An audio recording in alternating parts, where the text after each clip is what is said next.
Let me ask you something. Have you ever felt like your ambition is actually kind of destroying you? Like that race to succeed is costing you your peace, your health, maybe even a piece of yourself? Well, today, we're gonna dive into a powerful framework that completely flips that idea on its head. All right, so where does all this come from? The concepts in today's explainer are from the Zufad journal. They really focus on this idea of structured ambition, on building intelligently. It's all about, quiet authority and strategic thinking. And that brings us right to our first huge idea. This right here, this is the core of what we're unpacking. I mean, it's kind of wild, right?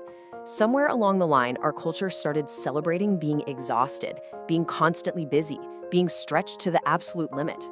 But this statement, it just forces you to stop and ask, what if we've had it all wrong this whole time? So let's just tear this whole illusion apart, shall we? We're gonna look at why the person who looks the busiest is almost never the one who's actually winning. And this is the trap we all fall into. We see someone in constant motion, and we just assume that equals dedication. You see the social media posts about the 24/7 grind, and you think, wow, they must be crushing it. But here's the thing, visibility is not the same as progress, not even close. Now, what I love about this is how it draws a super clear line in the sand between perception and reality. The illusion is that being busy, overworked, and burned out is what success looks like. But the reality? True progress is strategic, it's powerful, and ultimately it's about winning in a way you can actually sustain. And this, right here, is the ultimate test. Seriously, if your goals are costing you your health, your relationships, or your clarity, you're not building success. You're just trading away your stability. And any foundation built on a trade like that is just destined to collapse. Which brings us to our next section. What does that collapse actually look like? Because it's often not some big, dramatic explosion. It's much quieter. It's more like a slow, steady drain. Does any of this look a little too familiar? This is what self-sabotage actually feels like day to day. It's not one big, bad decision. It's the slow creep of chronic stress, of brain fog, of feeling anxious all the time, and that constant feeling that you're just about to reach your goal, but you never quite get there. And this leads to this incredibly frustrating paradox.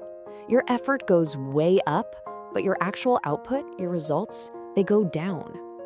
When your life is out of balance, you end up working so much harder just to stay in the exact same place. You're just spinning your wheels, mistaking all that motion for progress. Think about it this way, your energy isn't just a mood. It is the actual infrastructure supporting everything you do. I mean, you would never build a skyscraper on a weak foundation, right? So why would you try to build a huge career or a big life on totally depleted energy?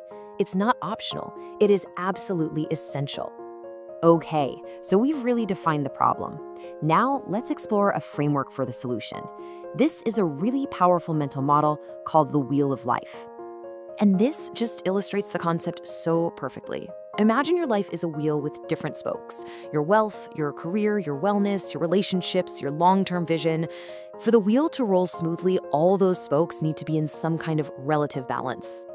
So let's take an example. Let's say your career spoke is just growing like crazy. You're getting promotions, making a name for yourself, but in the process, your relationship spoke is shrinking, basically collapsing from total neglect. What's the result? You get an unstable, wobbly wheel. You can't just pour everything you have into one area forever and expect the others to be fine. That imbalance will eventually catch up. The whole structure becomes unsustainable, and the ride gets very, very bumpy. Now, this is a really critical distinction to make. Balance does not mean you spend exactly 4 hours on your career, 4 on family, and 4 on health every single day. That's not it. It means you are consciously and intentionally designing a life where all the essential areas are getting the attention they need to stay stable and strong. So let's bring all this together in our final section. This is about completely reframing ambition itself, moving away from that chaotic hustle and towards structured, sustainable growth. This is the question at the very heart of it all. It shifts your focus from how much can I possibly do to what is the most effective and sustainable way to get to my goals. It's a strategic question, not just an emotional one. And this is what structured ambition looks like in practice. It's a constant check-in with yourself. It's about building systems, not just trying to rely on fleeting motivation. It's about asking how you can protect your energy, your infrastructure, so you can perform at a high level for the long haul. So we'll end on this powerful idea. Ambition shouldn't make you fragile. It should make you stronger. The ultimate goal here is to achieve great things without destroying your health, your relationships, or yourself in the process. It's all about building a life that is both incredibly powerful and totally sustainable.